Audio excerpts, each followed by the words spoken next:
From childhood, we know a lot about ancient Rome, the largest state in history, where millions of free citizens gathered in the Colosseum to enjoy their favorite spectacle, gladiator fights, where male slaves fought to the last. But in fact, all this turns out to be only myths and delusions.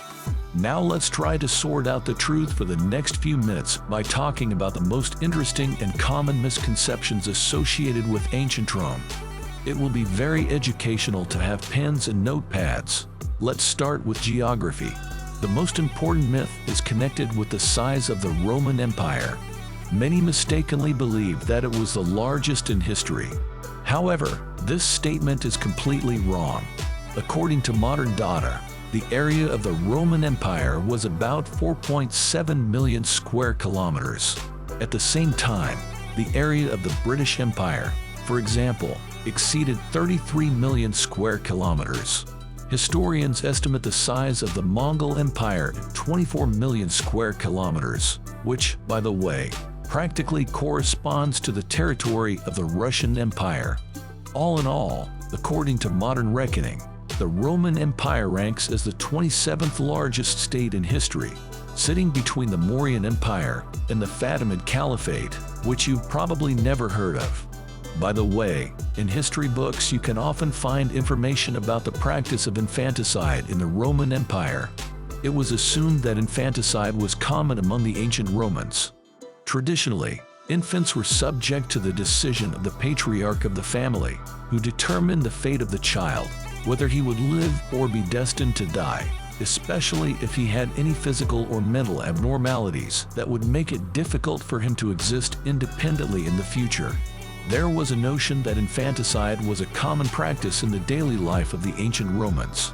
According to tradition, babies were given to the decision of the patriarch of the family, who determined the future fate of the child, whether it be life or death.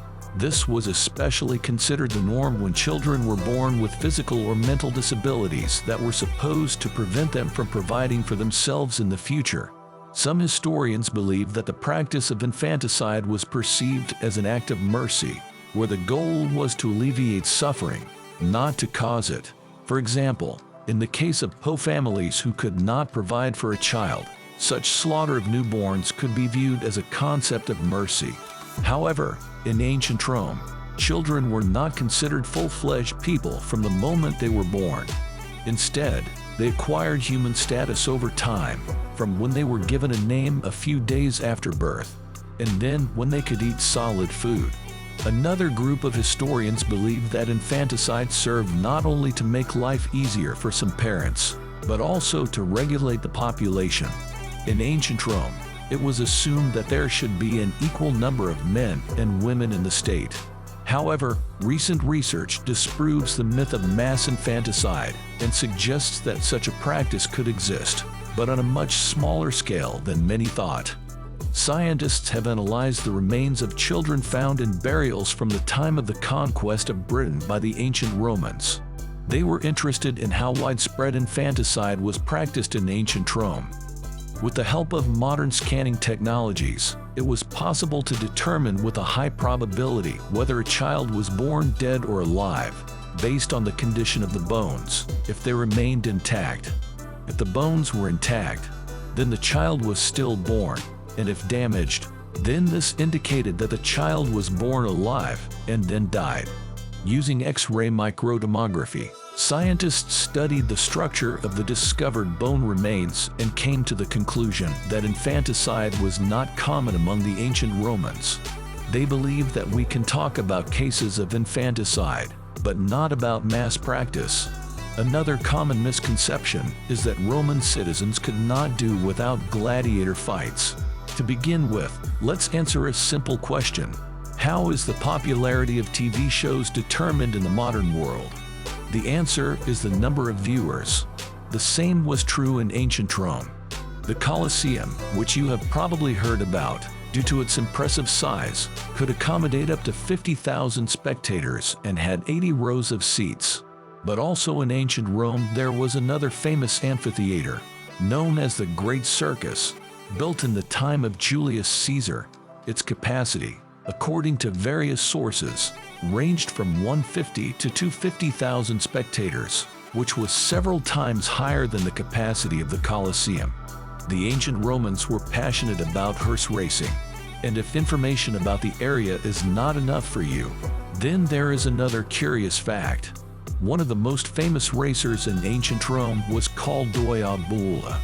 During his sports career, he earned more than 35 million sesterces, which became known only after his death, as this amount was stamped on his tombstone. If we convert his income into modern currency, then his earnings from horse racing amounted to about $15 billion, which makes him the richest athlete in history. In comparison, Lionel Messi and Cristiano Ronaldo each make about $100 million a year. The traditional view of the life of gladiators, known to many since the time of the Ridley Scott film, far reflects reality. For example, not only slaves took part in the battles, but also ordinary free citizens. In addition, not only men, but also women could be gladiators. Despite this, historians rarely mention the participation of women in gladiator fights, since there is no direct evidence of their names and feats that we know. For example, in the 11th year BC, the Senate passed a ban that limited the appearance of free-born women under 20 years old and the same men under 25 years old on the stage or arena. In addition, 2 burials were discovered on the territory of Roman Britain, which was part of the Roman Empire, which, according to archaeologists, could belong to female gladiators. Moreover, people often mistakenly believe that fighters died regularly in gladiatorial arenas. However, this is only partially true. Gladiator fights were a real show and required high skill from the participants. Therefore, there was a significant hierarchy among the gladiators, ranging from those who performed as an opening act to the public and ending with real professionals. The cost of training professional gladiators was enormous.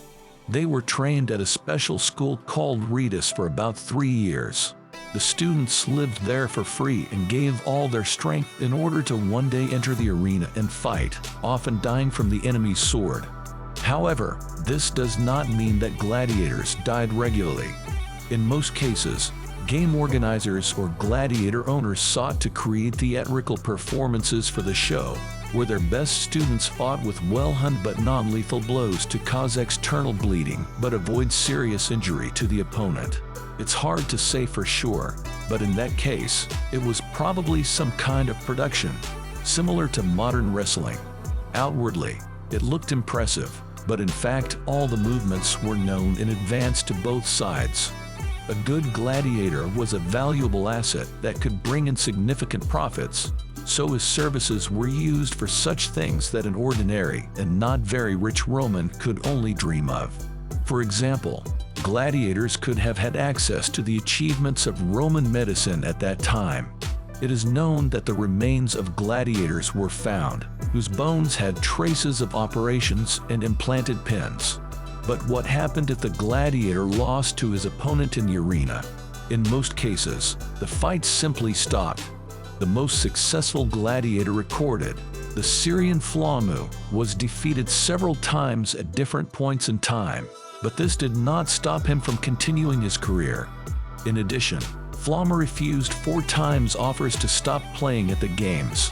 Thus, the death of a gladiator in a battle in the arena was more likely to be considered an accident and not commonplace. However, what about that legendary thumbs-up gesture that has been rumored a lot?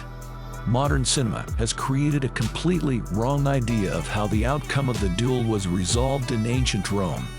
In fact, the thumbs-down gesture didn't mean death, but rather to stop fighting. This meant that the losing gladiator had to stay alive in order to be able to perform again another time. As we mentioned earlier, gladiators rarely fought to the death, as they were highly trained professionals who had undergone lengthy and rigorous training. If they were constantly being killed, it would be a waste of time and money. First of all, gladiator fights were focused on endurance. The loser was the one who was injured or who was severely exhausted. Sponsors rarely paid for fatal fights, and those fighters who were badly wounded were finished off with a hammer in the head to put them out of their misery. The remains found in the gladiatorial cemetery testify to this, and there are tragic pages in the history of ancient Rome, the authenticity of which is doubted by historians. Surely you have heard about the Great Fire that almost destroyed the city of Rome. This event really took place, but since ancient times it is believed that the initiator of the fire and its arsonist was the Emperor Nero himself. For the first time, a witness about her reviews Ronnie wrote about this, who also spoke negatively about the fire, like his predecessors, including Caligula. According to him, when the emperor was informed about the fire, he went towards Rome and watched the fire from a safe distance. At the same time, Nero was dressed in a theatrical costume, played the lyre, and read a poem about the death of Troy. Modern historians tend to doubt that Nero ordered the burning of his capital. Anthony Barr of the University of British Columbia admitted in his book that the available evidence for those events is very limited, and archaeological finds do not provide a definitive answer. At the same time, the researcher calls Nero's participation in the tragedy extremely unlikely, since the arson looked illogical and difficult to implement. Rumors about the involvement of the emperor did not arise from scratch, given that Nero was involved in the murders of his own mother and wife. Therefore, his role as the culprit, who was so much sought after by the townspeople, who lost their homes and livelihoods, was quite probable. A similar opinion is shared by John Drinkwater of the University of Nottingham, author of the monograph Nero, the Emperor and the Court. This part of the story refers to the intimate life of the ancient Romans. In the modern world, it is generally accepted that the rich ancient Roman nobles participated in endless orgies, and their whole life was one continuous debauchery. However, the question is, where did this opinion come from? After all, neither in the history books, even in the annals of that time, there was a word about such a way of life. Not a single ancient source mentions any lewdness or debauchery among the Romans. It is also known that during sex it was considered obscene to completely remove clothes, and there was a law prohibiting making love during daylight hours. This is contrary to the popular notion of wealthy ancient Roman citizens. Where did these rumors come from?